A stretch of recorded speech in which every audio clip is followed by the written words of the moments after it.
Once again, welcome dear student in my channel. We are dealing with animal diversity third, and we have almost completed the animal diversity third. The one bit is remaining from the topic Scoliodon, that is reproduction in Scoliodon. In reproduction in Scoliodon, we will see how it get reproduced and develop the new young individual. In case of Scoliodon reproductive system, we have already studied the sexes are separate. There is a sexual dimorphism, that is male and female are separate, and male is having the clasper beside the cloaca just attached to the pelvic fin.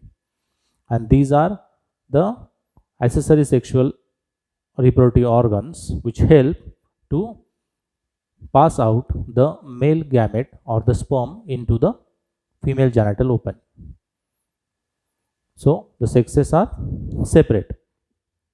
You will see in detail the reproductive system in Scoliodon. As you know, it is marine individual, and in this fish, the sexes are separate and it almost breed throughout the year.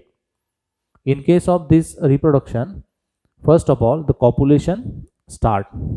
In case of or while in copulation, male which generally insert the claspers into the female genital opening, and clasper already receive the sperms or male gamete from the male reproductive organ, that is testis, and those male gametes or the sperms are injected into the female genital opening. So this claspers which inserted the this cloaca of the female, and the sperms are transferred through the claspers into the female genital opening. Then afterwards the copulation stops and the fertilization process starts. In case of fertilization, that is nothing but the fusion of male and female gamete, in which the female which already releases the female gamete from the ovary. From the ovary, the female gamete passes into the ovidical funnel, and from which it passes into the oviduct. Now in anterior most parts of the oviduct, fertilization occurs. This is the internal fertilization. Fertilization occurs inside the body of the female into the oviduct. So that's why it is called as the internal fertilization inside the body. So likewise, male and female gamete get fused. After their fusion, the further development occurs, that is embryological development starts, and this comes under the heading development. Now after fertilizations or the post fertilization, cleavage is going to be appears or forms.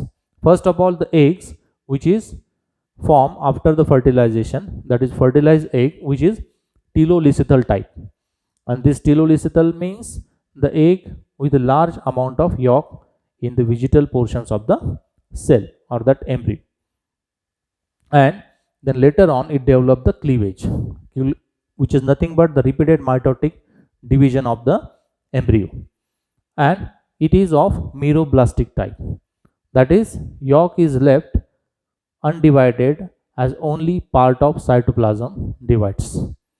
So the yolk is not going to be divided, which is called as the meroblastic cleavage. These are the types of cleavage, and the Scoliodon is ovoviviparous. As I have already told you, the Scoliodon in which the eggs are going to be developed, but these eggs are not laid down by the female outside the body.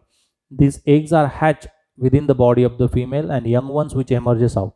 Such condition is called as ovoviviparous, and those which lay the eggs are called as oviparous. Those which give direct birth are called as viviparous.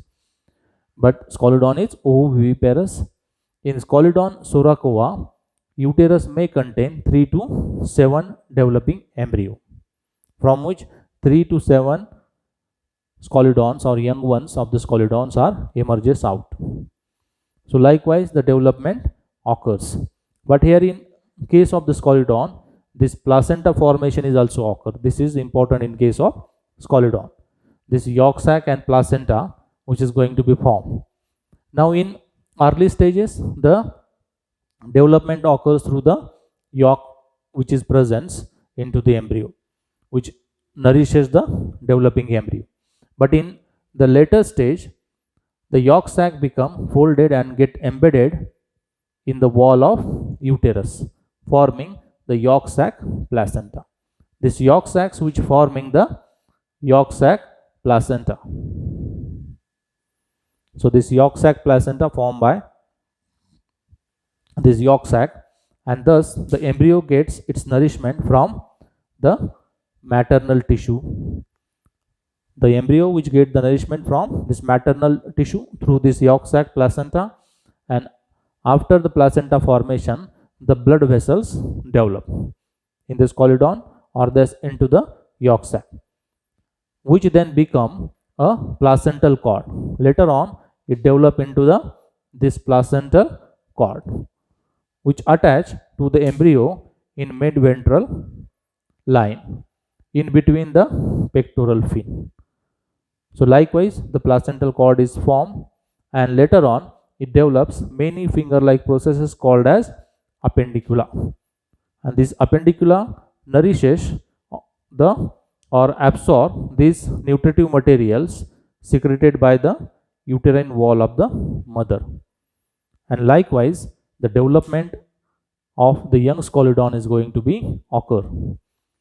And after the development is slow or slow process, and afterwards the young scoliodon detaches from the mother or the female, and it freely swim into the water. So likewise, whole development of the scoliodon is get completed.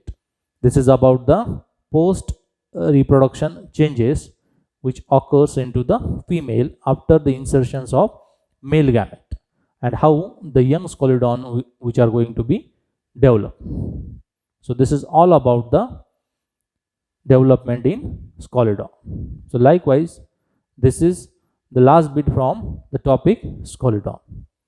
So we have completed the scoliodon in detail.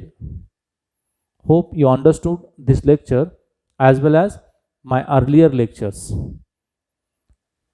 And still you are having any doubt or query, please feel free to write into comment box so that I will try to solve all your queries. And thank you very much for watching the entire video.